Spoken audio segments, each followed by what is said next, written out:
And now, young Widder Brown. Dr. Anthony Loring was surprised at the sudden change in his fiancée, Ellen Brown, when he mentioned the diary and letters belonging to Louise Simpson, the rich widow who was in love with him. For Anthony is unaware that Ellen has the diary and the letters, which tell the story of his involvement with Louise some years ago. And Ellen is filled with indecision whether or not to read them, although she has Louise's permission to do so. Meanwhile, Madeline Harper, who has told Anthony she is married to Louise's brother-in-law, Christopher Simpson, comes to Louise's house to find Christopher in his wheelchair on the terrace, and Christopher says to her, "What are you doing here, Madeline?" Why, Christopher, what a way to greet your fiancé. You should stretch out your arms to me and tell me how much you've missed me. Should I? Darling, I've been busy borrowing a car, and you and I are going to take a long drive together. Why? For 2 reasons. One, which I shall tell your sister-in-law, is that a good ride in the country would do you good. The second, which is the truth, is that you and I are going across the county line to get married. Your enthusiasm isn't very flattering. Madeline, what are you talking about? We're going to get married, Christopher. It's the only way we can really cope with Louise, 2 of us against 1. And if you marry me, darling, they won't be able to make me testify that I saw you murder your brother. Must you say that here, Madeline? Will you always see to it that I never forget about Alex? I will, because if you ever forget you killed him, you'll become careless, and then it'll be known. You don't want to marry me, Madeline. Yes, I do. I love you dearly.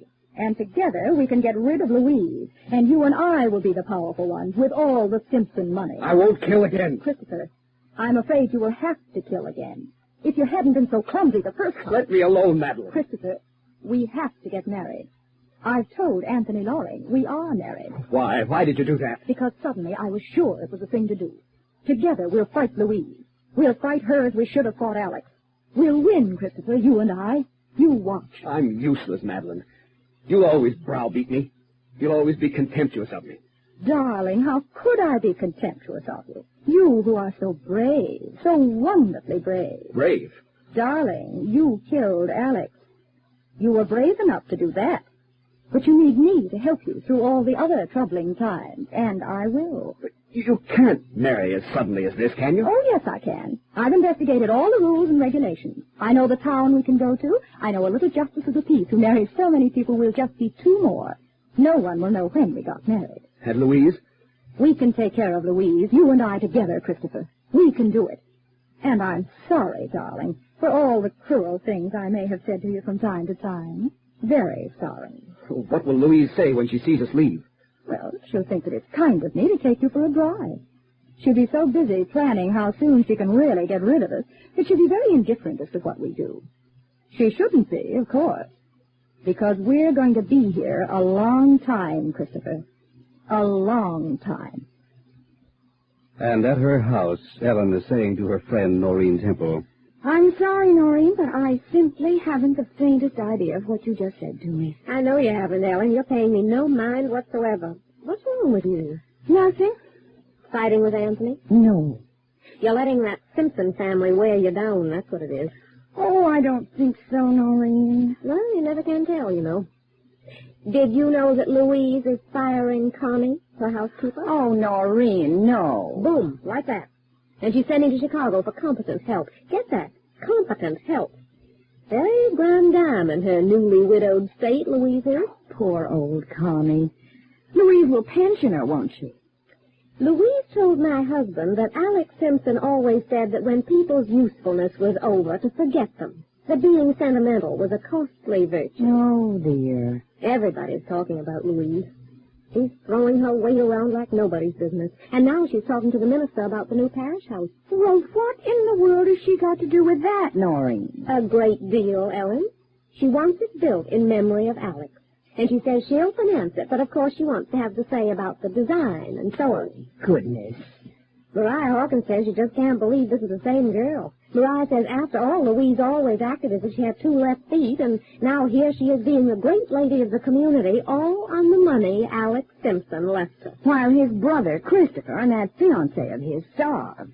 That seems to be what Madeline Harper thinks is going to happen to them anyway. She came to see me last night, Noreen. How nice for you. And then Louise came to see me. Nice. And after that, Anthony. You're leading up to something, Ellen. What is it? Madeline tried to sell Louise's diary back to her, Noreen, and the letters Louise wrote to Anthony. Oh. Louise wouldn't buy them. So Madeline came and gave them to me for spite. Well. Then Louise came in and saw them on the table, and I offered them to her. Did you read them? No. Oh, well. What control? I couldn't read them, Noreen, and be at ease with my conscience.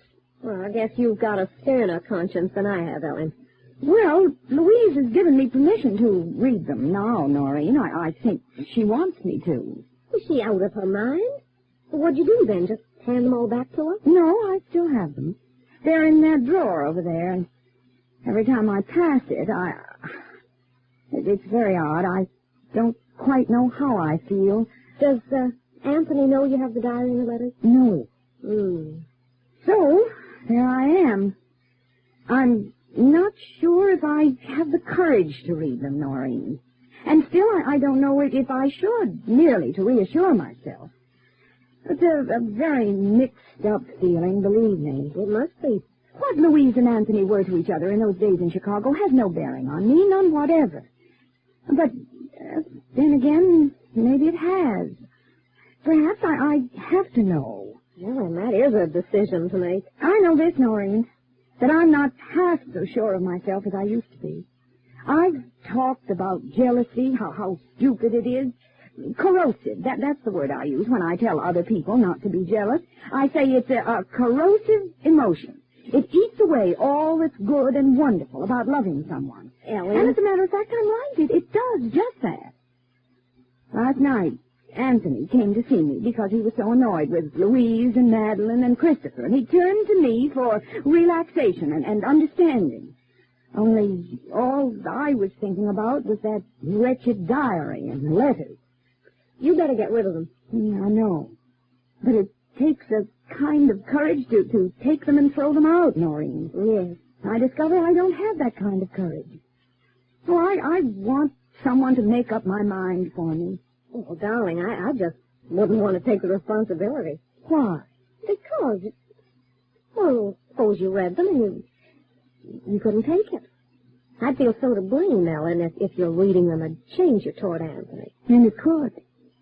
You see, I'm not afraid of Anthony, not of what happened, but of myself. I just don't know how brave I am. I just don't know. Ellen. And yet, oh, Noreen, it isn't good. Did you sleep last night? No, I hardly slept at all. There you are. All because of those letters in the diary. What do you think I should do? I think you should talk to Anthony about it. Anthony? I know that sounds alarming, but I just do. The way you two feel about each other, I think that'd be the answer, Ellen. Anthony can tell you what you should do, and it concerns him very closely, after all.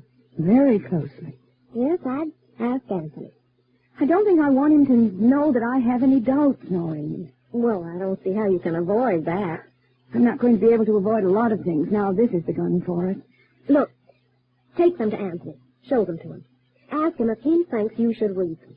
If he says no, give them to him to get rid of. If he says yes, read them, and then send them back to Louise with a polite note. You make it seem simple, Noreen. Is it that simple, do you think? Well, I don't know. But I know that you're not going to rest until you're settled in your mind about it. Now think if that isn't a good idea. To go to Anthony with it, to tell him about it, and show him the diary and the letters. I think I will, Noreen. I think I will. I wonder where he is now. Where are you going? To get the diary and the letters. Well, here they are, Noreen. Look at them. Little book and this packet of letters. The difference between happiness and unhappiness, perhaps. What will Anthony have to say when he is faced with this problem troubling young Widder Brown?